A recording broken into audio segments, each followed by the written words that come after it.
आम्ही पळण्यावरच होतो का ते व्यवस्था झाली पाहिजे, व्यवस्था झाली पाहिजे.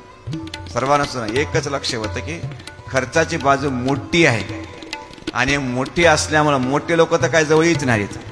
बोलिल्यावर बुद्धूनच पळायचं, असं असते का खोटं, एवढं होते का तेवढे हेच शब्द ऐकले. मोठे लोक काही शब्द होते पण खरंच जनतेनं जे प्रतिसाद दिला खूप सुंदर आत्ती.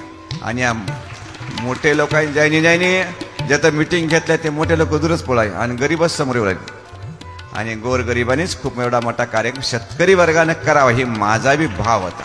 आणि शेतकरी आमचा काहीतरी करू शकते. महाराज सुद्धा गावगाव फिरून शेतकऱ्याला सांगतात गायी सांभाळा, गायी सांभाळा. खूप गायीचं योगदान आहे. गायीसाठी गोमातेची सेवा खूप आहे महाराजांची. कलियुगामध्ये नामभक्ती सर्वात श्रेष्ठ आहे. आणि केवळ मला फक्त एकच आवड आहे. एक आवड कोणती आहे? जेवू घालणे आणि नामस्मरण. जेवू घालणे नामस्मरण.